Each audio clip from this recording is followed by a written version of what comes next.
Entonces vamos a proseguir con el siguiente tema 9. La hipótesis, la idea científica a defender. ¿Qué es la hipótesis? ¿Para qué nos sirve la hipótesis? ¿Cuándo vamos a utilizar la hipótesis? ¿Qué es la hipótesis? Tenemos que decir que la hipótesis es la bisagra entre la teoría y la investigación que nos lleva a descubrimientos nuevos, a nuevos hechos. Decimos, la hipótesis es la bisagra entre la teoría y la investigación, es el eslabón necesario entre la teoría y la investigación que nos lleva al descubrimiento de nuevos hechos. La hipótesis sería pues una respuesta anticipada, es para mí una meta, y uno como investigador tiene que colaborar, comprobar su hipótesis si es correcta o no. No es escribir por escribir, la hipótesis tiene que ser bien hecha, es producto de una buena investigación, y como dijimos, la investigación, un trabajo de investigación es la mejor carta de presentación de todo profesional o futuro profesional. Por eso decimos que la hipótesis expresa una relación entre dos o más variables que son utilizadas para plantear una idea a la que se va a someter a juicio. ¿Cuál es el juicio? Es la investigación. ¿Y qué es la idea? Para saber si la idea se cumple, si la hipótesis se cumple o no, ¿qué es esa idea? Es la hipótesis, ¿no? Por eso decimos, la hipótesis nos sirve de guía, de directriz, sería la guía, la luz, el camino por el cual se tiene que guiar la investigación, lo que nos permitirá comprobar la validez de las afirmaciones o ideas mediante la recolección y análisis de datos con el fin de validar o refutar la afirmación planteada.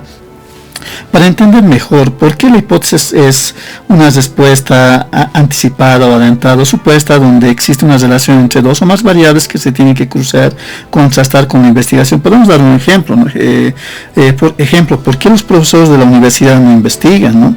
¿Por qué no producen textos? Muchas veces parecía ser que en las universidades están más preocupadas por la parte política, no estoy diciendo que estén mal, pero parecía ser que están más preocupadas por los aniversarios y demás, ¿no? Pero ¿por qué los profesores de la universidad no investigan? ¿Por qué no producen textos? Y cuando uno investiga, cuando uno va averiguando que la razón es por la falta de tiempo, o porque no hay incentivos, o porque no les gusta, no hay tiempo, no hay fondos necesarios. Esta pregunta sobre por qué los profesores no investigan, ahí la pregunta es abierta, ¿no? Ahí ya hay más de una sola variable, depende mucho de cómo enfoquemos nuestra investigación, ¿no? La hipótesis, por eso decimos que cuando ya se tiene el marco teórico, el trabajo de campo, se tiene que llegar a una conclusión anticipada.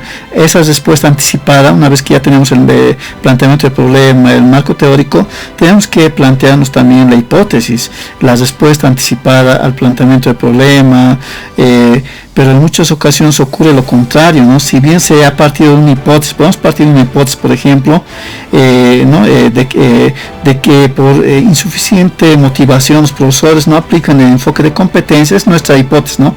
Que por la insuficiencia de motivación los profesores no aplican el enfoque de competencias.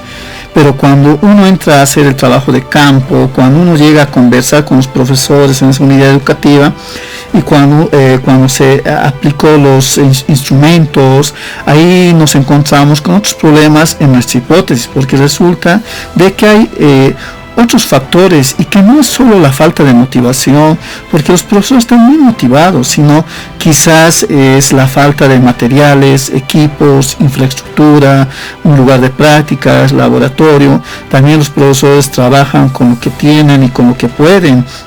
Entonces, uno como investigador, el investigador dirá, partimos de una hipótesis, partimos con la hipótesis de que por la falta de motivación los profesores no aplican el enfoque de competencias, pero al hacer el trabajo de campo, al hacer las técnicas y los instrumentos, ahí nos damos cuenta que nuestra hipótesis no se puede corroborar, no se puede demostrar, sino más bien con el trabajo de campo han surgido otras variables, otros factores que inciden en la no aplicación, ¿no? Por tanto, se recomienda que en otras investigaciones se tomen en cuenta estos aspectos, ¿no? En la investigación científica, como dijimos, se trabaja mucho con hipótesis. En toda investigación, la mayoría de las investigaciones en ciencias naturales se trabaja con hipótesis, ¿no? Podemos dar un ejemplo, ¿no? El ingeniero agrónomo se encuentra con anomalías en su granja, ¿no? De repente las vacas van muriendo en su granja y se plantea ¿por qué? ¿Cuál es el problema? ¿No? Y empieza a plantearse problemas. ¿Cuál será la causa? ¿Será de la muerte de las vacas? Entonces ahí empieza a hacer hipótesis, va formulando hipótesis, ideas, respuestas anticipadas, y dice el granjero, el agrónomo, ¿será que el agua está contaminado? ¿Será que el foraje, la alimentación está mal, tiene bacterias? ¿Será por el clima frío?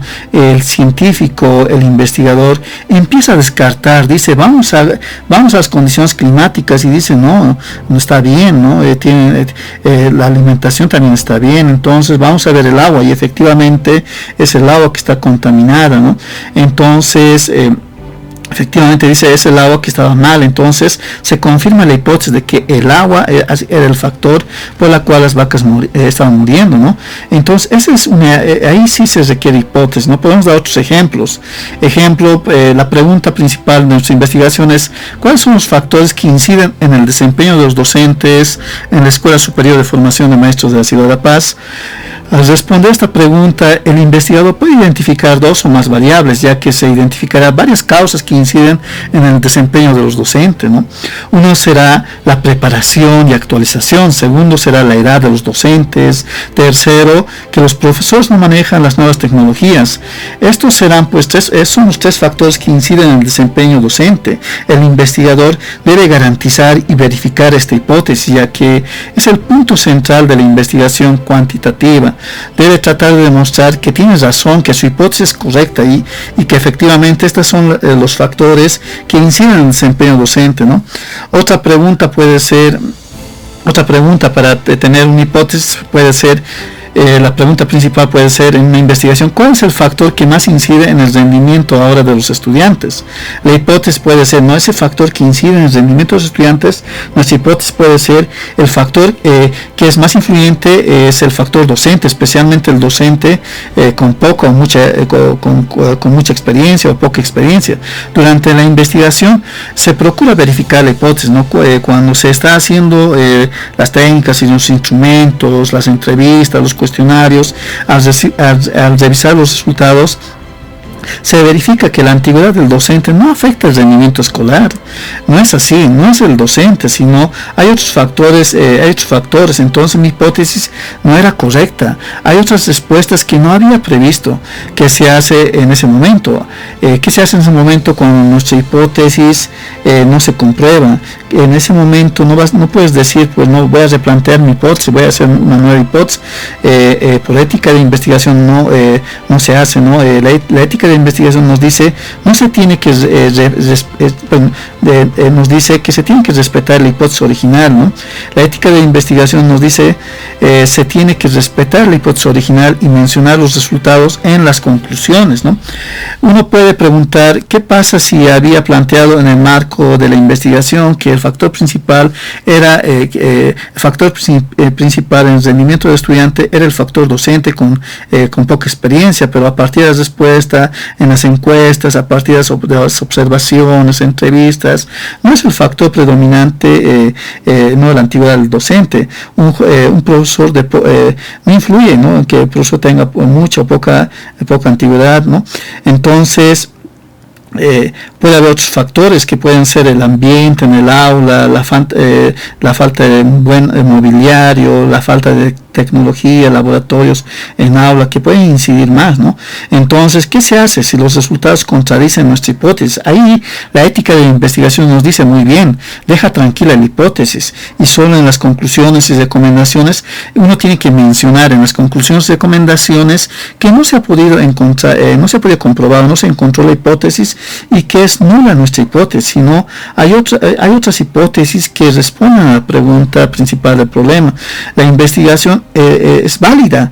Lo incorrecto es cuando se cambia la hipótesis después de la investigación, encajándolo con los resultados, pero hay investigadores que lo han encajado o han alterado los resultados para hacer coincidir con la hipótesis, pero eso está mal, ¿no? Por en la ética de la investigación, ¿no? Se tiene que respetar ¿no?, los resultados, y eso se tiene que poner en las conclusiones, ¿no? Entonces, podemos decir que lo siguiente: cuando uno necesita una hipótesis, cuando necesitas una hipótesis, cuando hay dos o más variables que queremos cruzar, o queremos contrastar, entonces hay que identificar las variables, que pueden ser dos o más variables, dependiendo mucho de la investigación. En esos casos sí o sí se utilizan hipótesis, como en los ejemplos que hemos mencionado. Siguiente: ¿quién define la hipótesis? ¿Quién hace la hipótesis? Ahí la respuesta es sencilla, ¿no? Es el investigador, el científico, la persona que investiga, es el investigador. Su hipótesis se va a someter a un juicio. Hemos dicho que el juicio es la investigación. Vamos a ver si esa idea se cumple o no se cumple. Por eso decimos que la hipótesis no es otra cosa que una respuesta anticipada, pero quien define la hipótesis es el investigador quien realiza su investigación, ¿no? Entonces, siguiente pregunta: ¿de dónde saco la hipótesis? La hipótesis se basa en la lógica, en la presunción y el conocimiento del investigador. Para responder a la pregunta de planteamiento del problema, la hipótesis sale también de los estudios del estado de arte, también de otros países, está relacionada con el tema de investigación. No está mal, es una manera de trabajar en investigación, ¿no? Entonces, la hipótesis se basa en la lógica, se basa en el planteamiento del problema, se basa también en los estudios del estado de arte, etcétera, ¿no? Ahora tenemos que ver la variable. ¿Qué es la variable en la hipótesis? Decimos que ¿qué es la variable? Es lo que queremos estudiar, lo que queremos medir, lo que queremos controlar. Entonces, la variable responde a la pregunta: ¿qué queremos estudiar? ¿Qué queremos medir? ¿Qué queremos controlar?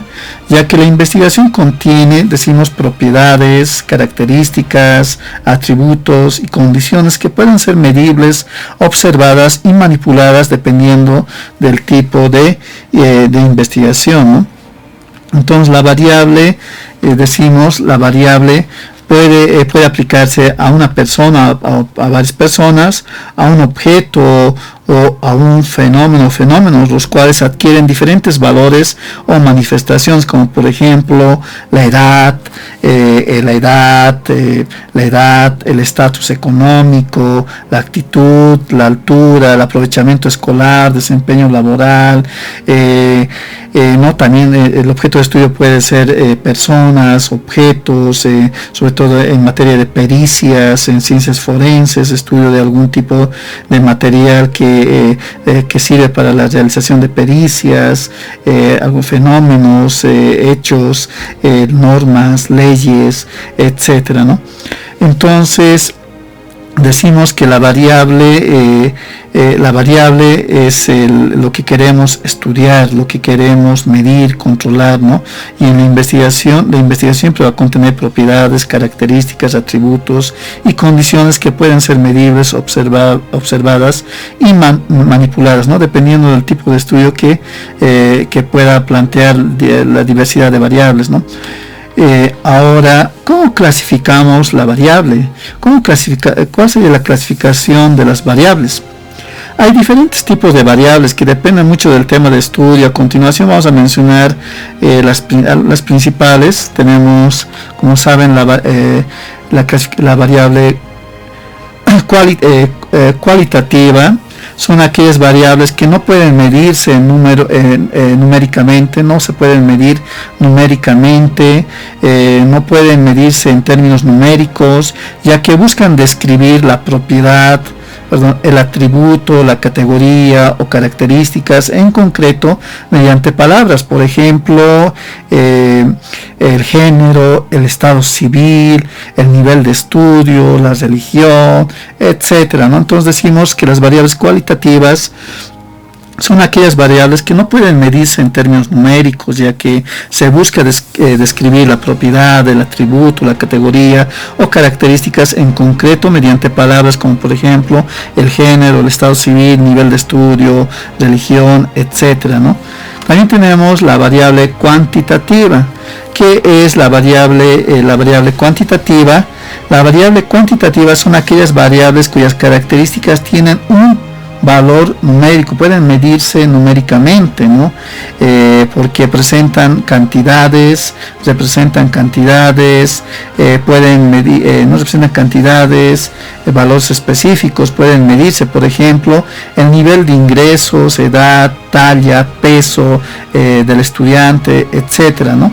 Ahora, dentro de lo que son las clasificaciones variables cualitativas y cuantitativas, ambas también pueden haber diferentes tipos de variables cualitativas. Entre ellos tenemos la variable cualitativa nominales, variables cualitativas ordinales y variables cualitativas dicotómicas.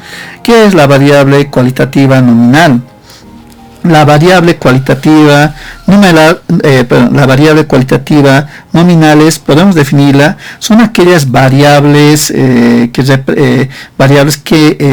no representan un orden o clasificación según su criterio jerárquico, sino que son nombres o códigos asignados. Por ejemplo, sería que el estado civil, la religión que uno profesa, el idioma de los habitantes, la marca de los automóviles, serían variables nominales porque no representan un orden o clasificación jerárquica, ¿no? Sino que son nombres, son códigos, como por ejemplo hemos visto el estado civil, la religión, el idioma que uno habla, la marca de automóvil, son variables nominales porque hace relación a nombres, a códigos, ¿no?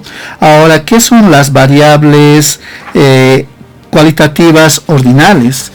Las variables cualitativas ordinales son aquellas variables que señalan atributos que se expresan en nombres y representan un orden jerárquico, ¿no? Las ordinales ya representan un orden jerárquico expresada también en nombres. Ejemplo, podemos dar las notas obtenidas en un examen, ¿no? Malo, bueno, pésimo, muy bien, excelente. El mismo ejemplo se puede aplicar al desempeño laboral, ¿no? La intensidad del dolor, ¿no?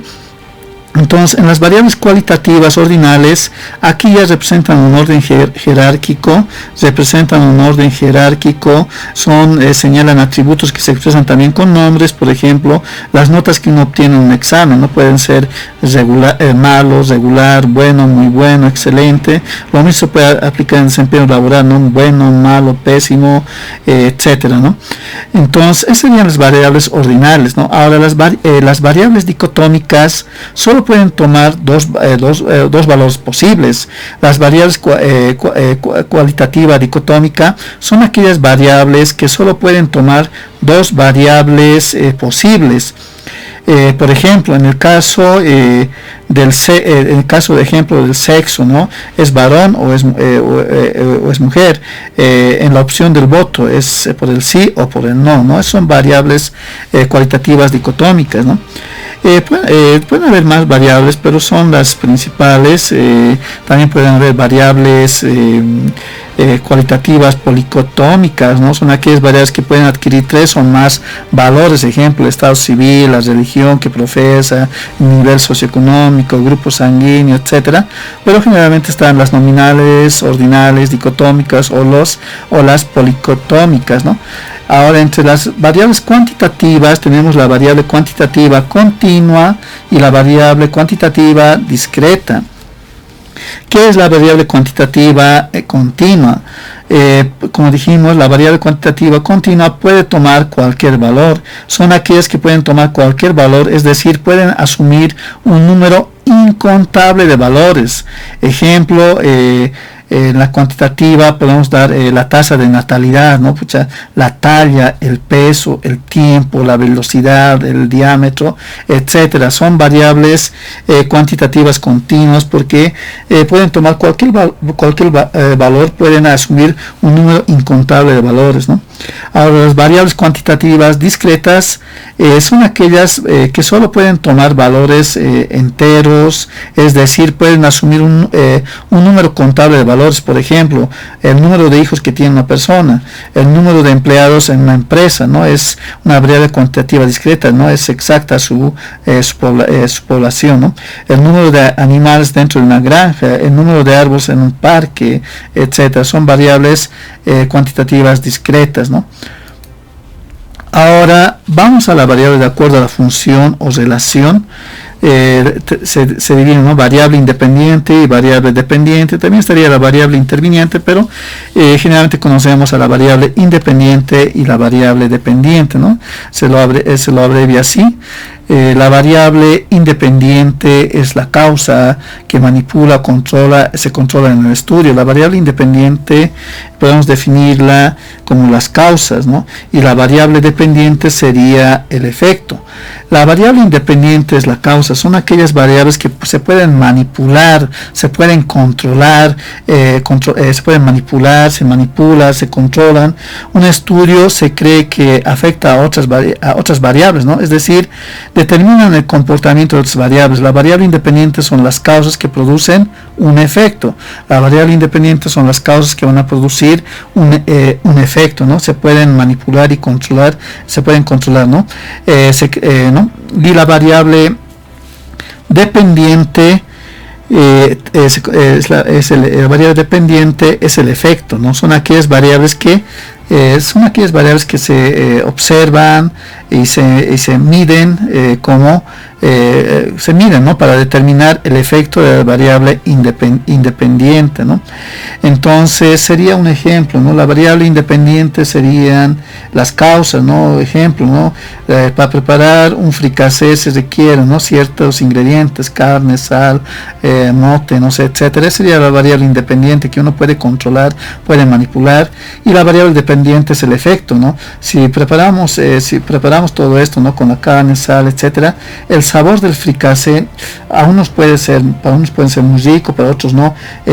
La variable dependiente es lo que ya no puede ser controlado, ¿no? El sabor del fricasé para algunos puede ser muy rico, para otros muy feo, etcétera. Es el efecto, ¿no? Que ya no se puede controlar, simplemente es el efecto que se observa, se mide ¿no? Se mide para determinar el efecto de la variable independiente, ¿no? Ahora, perdón, tenemos que hablar sobre la operación de las variables, ¿no? O el desarrollo operativo de categorías también se conoce. Ese proceso en el cual se va a descomponer las variables, ¿no? Complejas, las variables independiente, dependiente, en dimensiones o indicadores medibles. Permite traducir conceptos abstractos en elementos observables, cuantificables para la investigación empírica. ¿Qué quiere decir la operación de variables? La operación de variables es un aporte propio del investigador. El investigador lo hace. Es el aporte propio del investigador. No hay una receta, pueden haber algunos lineamientos, pero la operación de variables es producto e iniciativa del investigador. Es el aporte propio del investigador que lo hace muchas veces en la soledad de su habitación, en su santuario. Tiene que desglosar las variables independiente, dependiente, etcétera, ¿no? Para descomponer las variables se suele tomar dimensiones e indicadores. Hay varias, se puede decir, hay varias plantillas que uno lo puede tomar en cuenta en la descomposición de variable. Esta es una plantilla de un profesor boliviano, de Don Mejía Ibáñez, en su libro Metodología de Investigación en 2011. Ejemplo que daba, ¿no? La preparación previa del estudiante es nuestra variable, ¿no? Una variable. ¿Cuál es la preparación previa del estudiante? La dimensión, características, el rendimiento escolar, prosecución escolar y plantel de procedencia. El rendimiento escolar va a tener indicadores, se va a suscribir en calificaciones obtenidas, en la prueba exploratoria, en la prosecución escolar, años de aprobados, años aprobados, materias aprobadas, materias reprobadas, años reprobados, aprobados, etcétera. El plantel docente, de dónde viene, fiscal, privado. La operación de variables es un aporte propio del investigador, ¿no? Pues decimos, ¿no?, que las dimensiones sería, pues se refiere a un aspecto, características específicas de un concepto de la variable, ¿no? Aquí damos características, sacamos características, desglosamos el concepto de la variable en partes, ¿no? Y los indicadores, o el indicador se utiliza para reflejar el concepto más amplio, más abstracto, ¿no? Se la subdivide, se utiliza para cuantificar y operarizar el concepto de la variable, ¿no? Entonces decimos que esta operación de variable es muy propia del investigador, ¿no? Podemos dar más ejemplos, ¿no? Otro ejemplo de planilla de operación de variables. Ejemplo, tenemos aquí una variable independiente más una variable dependiente. Ejemplo, si no me equivoco, es sobre las condiciones de equipo de trabajo y en el rendimiento laboral. Nuestra variable independiente, la causa, ¿cuáles son las condiciones de equipo de trabajo? El efecto es el rendimiento laboral. La variable independiente y la variable dependiente, ¿no? Condiciones de equipo de trabajo. Aquí tenemos las características subvariables, puede ser la variedad de trabajo, la actualización, funcionalidad, mantenimiento, indicadores, tipo de equipo, años de uso, funcionamiento, frecuencia de mantenimiento. Y podemos utilizar también cómo vamos a llegar a esta variable, es mediante instrumento, mediante un cuestionario de entrevista, un cuestionario de encuesta, una guía de entrevista, etcétera, ¿no?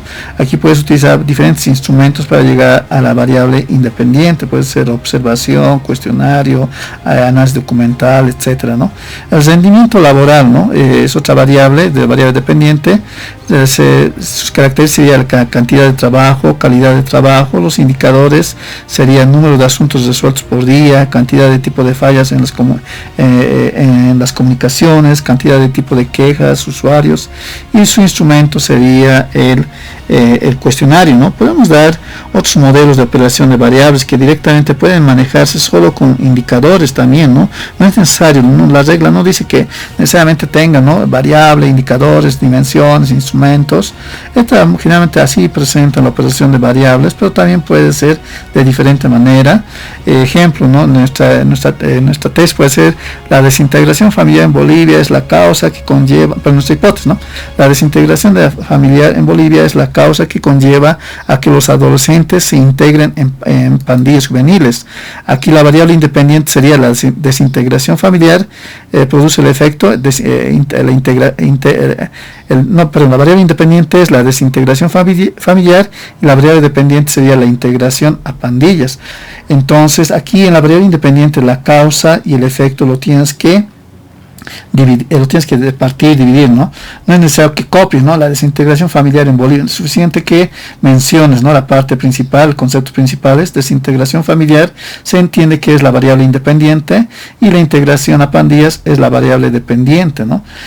Aquí podemos sacar directamente, ¿no?, de la desintegración familiar se da por la falta de identidad familiar, necesidades no cubiertas, la falta de educación, la falta de vínculos sociales. Los indicadores puedes hacerlo 3, 4, 5, 10, no hay problema. La variable dependiente, integración a pandillas. ¿Cuáles serían sus indicadores? Sería resentimiento social, marginación socioeconómica, rechazo a las normas, ¿no? Sería también otra forma de hacer la operación de variables, que también es válida, también se permite, ¿no? Ahora, tenemos que decir que no todas las investigaciones requieren hipótesis.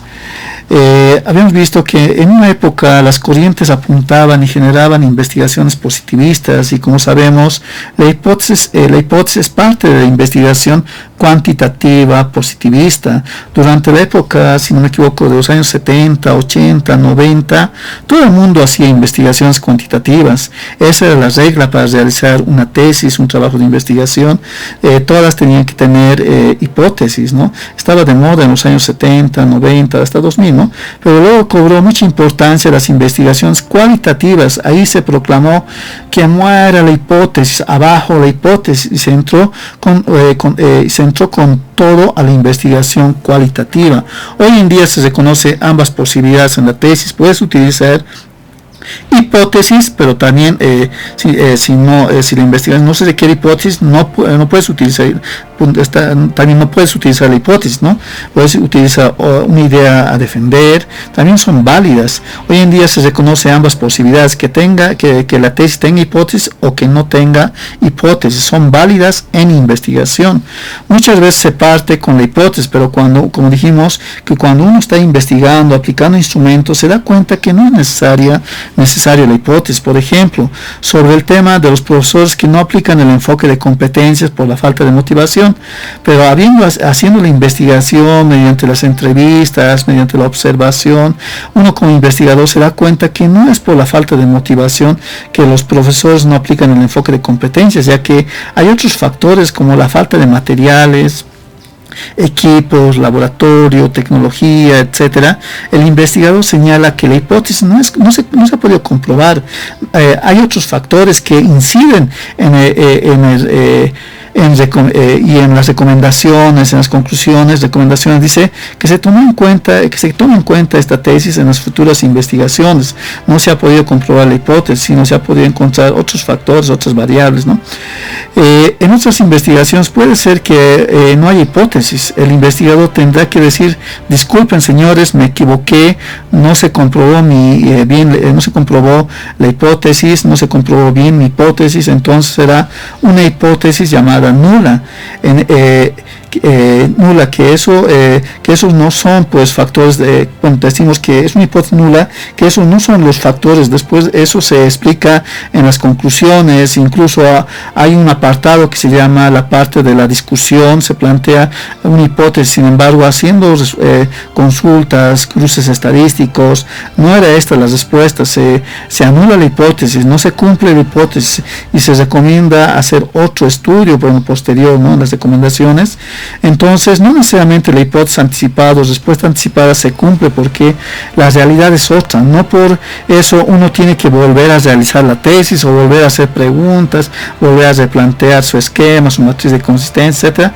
El investigador explica que no se cumplió con la hipótesis y listo, que no se llegó a una respuesta. Por tanto, se recomienda abordar el tema desde otra perspectiva, ¿no?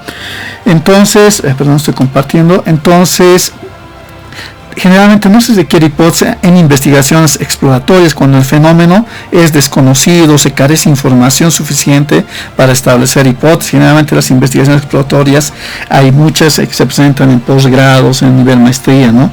El investigador puede decir: me equivoqué, si no ha salido como yo quería, así salió la investigación, porque en ciencias, entre comillas, no podemos decir me equivoqué, ¿no? Sino se ha llegado a otros descubrimientos nuevos, tal vez se encontró otras cosas distintas, y la ciencia se llama descubrimientos accidentales, que lo vamos a ver más posteriormente. También no se requiere hipótesis en las investigaciones cuando las investigaciones son cualitativas, ¿no? Generalmente se utiliza la idea de defender la categoría principal, las categorizaciones, en lugar de hipótesis. Entonces se utiliza la idea de defender. Generalmente esto en investigaciones cualitativas, investigaciones donde la persona tiene mucha experiencia y se defiende la afirmación central. La idea principal se respalda con evidencia empírica. También no se requiere hipótesis cuando hay una sola variable, ¿no? Cuando las preguntas son abiertas con una única variable, no se requiere hipótesis. Por ejemplo, ¿por qué los docentes no investigan, ¿no? Aquí solo hay una sola variable, ¿no? Entonces, por estas razones que no se requiere hipótesis cuando las investigaciones son exploratorias, cuando las investigaciones son cualitativas o cuando existe una sola variable, ¿no? Ahora, ¿cuándo se requiere la hipótesis? Cuando la hipótesis no se, cuando la hipótesis no se comprueba, como habíamos dicho, ¿qué pasa cuando el investigador dice, pucha, yo quería ver que, he partido con esta hipótesis, pero al hacer la investigación no he podido comprobar la hipótesis, como habíamos dado el ejemplo, ¿no? El tema de los profesores que no aplican el enfoque de competencias por la falta de motivación, pero haciendo la investigación, haciendo las entrevistas, el investigador dirá, no es por la falta de motivación que los docentes no aplican el enfoque de competencias, ya que hay otros factores como la falta de materiales, equipos, laboratorio, infraestructura, tecnología, etcétera. Y el investigador dice, la hipótesis no se comprobó, hay otros factores que inciden, y eso lo tiene que poner en las conclusiones, recomendaciones, ¿no? Que se tome en cuenta en futuras investigaciones, ¿no? Entonces el investigador no puede decir hay que recomendar mucho. El investigador explica que no se ha cumplido con la hipótesis, que no se ha llegado a una respuesta, por tanto se recomienda abordar el tema desde otra perspectiva. Eso lo tiene que decir en las conclusiones y recomendaciones, como hemos dicho. El investigador no puede decir me equivoqué, pucha, qué macana, me equivoqué, no puede decir eso, está mal. El tribunal lo puede, ¿no? Directamente tiene toda la atribución del tribunal de decir que eso es incorrecto, decir me equivoqué, si no que no ha salido como él quería la investigación. Por eso en ciencias de la investigación, en educación, entre comillas, no hay me equivoqué, no hay equivocaciones, sino hay descubrimientos nuevos. Tal vez se encuentra otras cosas distintas a lo que uno quería, ¿no? Eso se conoce como descubrimientos accidentales, ¿no? En la ética de investigación se respeta la hipótesis original, no se puede modificar después de recopilar los datos, sino tiene que decir no se ha podido llegar a la hipótesis, una hipótesis nula en las recomendaciones. También, ¿no? Que hay nuevos descubrimientos, hay otros factores que emergen durante el trabajo de investigación que no se había previsto, ¿no? Y dice, ¿no?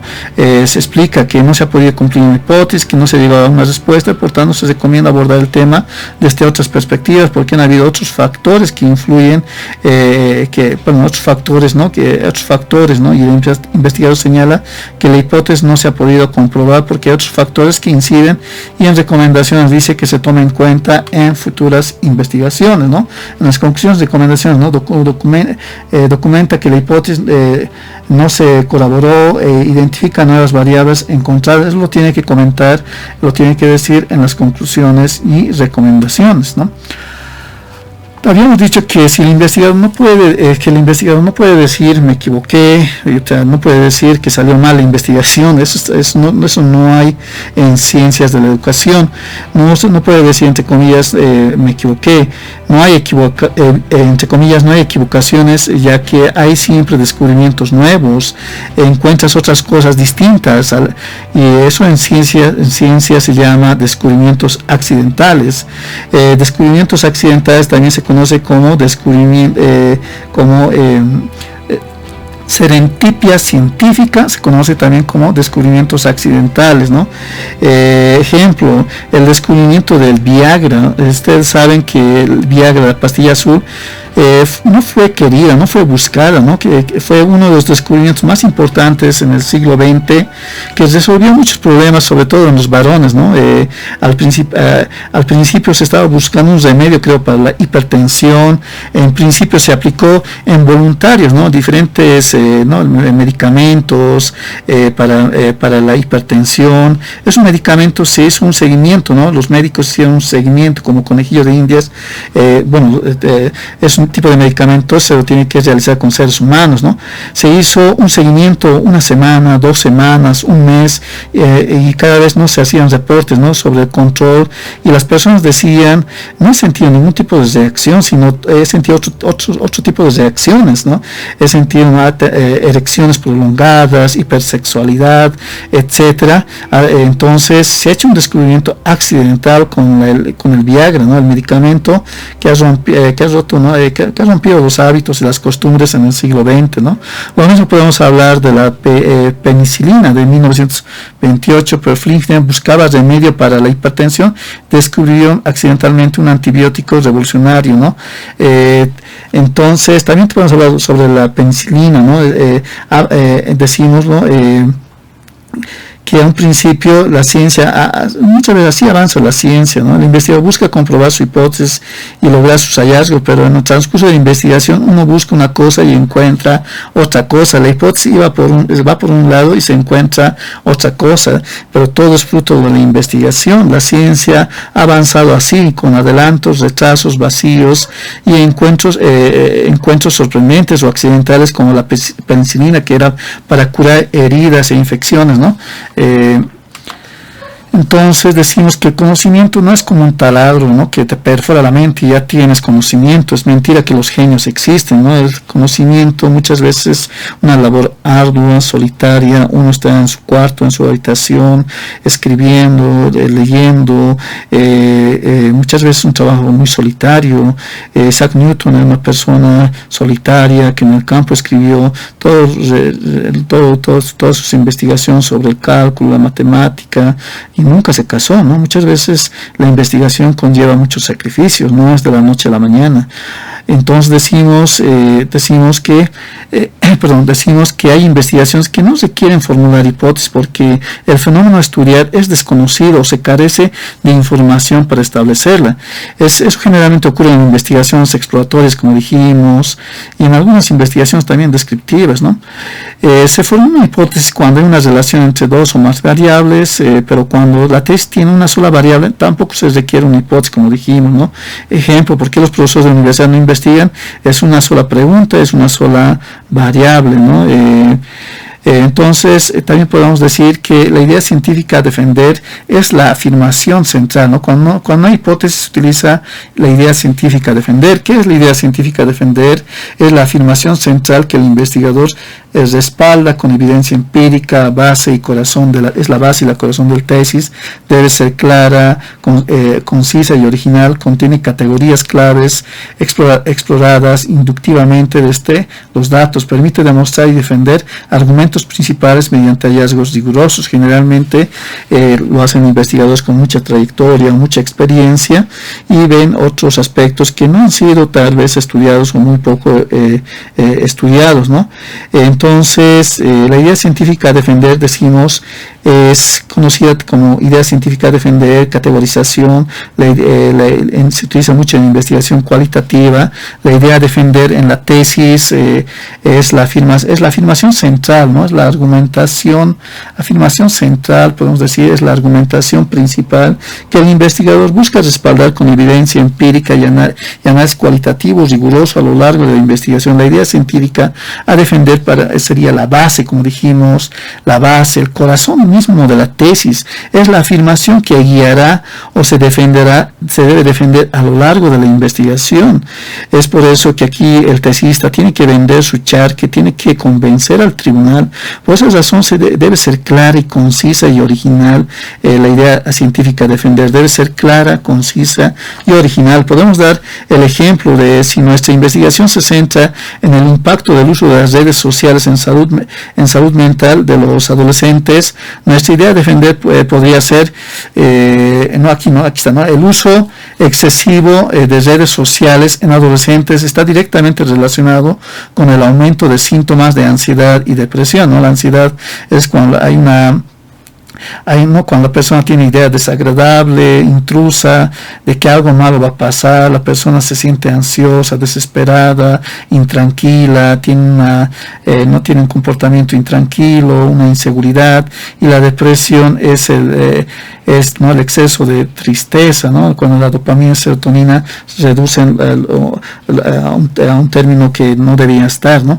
Entonces, la idea a defender esta idea a defender contiene categorías y hace referencia a temas claves que se van a exponer a lo largo de la investigación. Estas categorías suelen surgir inductivamente a partir de los datos recopilados y de la experiencia del investigador. Las mismas proporcionan un mejor análisis e interpretación de los datos cualitativos, lo que ayuda a organizar la información en base a la idea central de la investigación, ¿no? Entonces, la escuela cubana trabaja mucho con la idea a defender en las investigaciones, mientras que otros investigadores o escuelas prefieren trabajar con hipótesis. Yo creo que ahora las universidades dan más libertad, ¿no? La universidad no te puede imponer y decir tú solo vas a hacer hipótesis o solo con idea de defender. Hay universidades que otorgan ya la libertad de trabajar con hipótesis o idea a defender, sobre todo en tesis de posgrado, ya que muchas de las investigaciones son exploratorias, correlacionales, experimentales o cuasi experimentales, sobre todo en materia forense o criminalística, ¿no? Cuando uno utiliza la idea a defender es para afirmar, es lo que se quiere demostrar, es lo que se quiere defender con la razón, ¿no? Y eso se va a hacer a partir de los hallazgos. Sin embargo, puede suceder que la investigación se vayan encontrando otras cosas y uno puede cambiar de parecer y pasar de la idea a defender a utilizar una hipótesis, ¿no?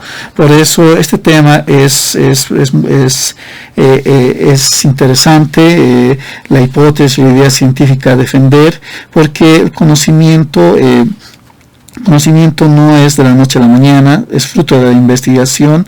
No todo lo que uno lee ni todo lo que uno sabe está en un trabajo de investigación, pero están las partes principales. No es fácil hacer una investigación, es por eso que la metodología de investigación ayuda mucho a hacer un trabajo de investigación, porque te dice cómo debes leer, cómo debes presentar un trabajo de investigación de acuerdo a los lineamientos. No hay recetas exactas en investigación, pero sí hay lineamientos, si tenemos guías, si tenemos reglamentos para la elaboración de un trabajo de investigación que están en las universidades y tenemos que respetarlos, ¿no? Bueno, con eso terminamos. Muchas gracias.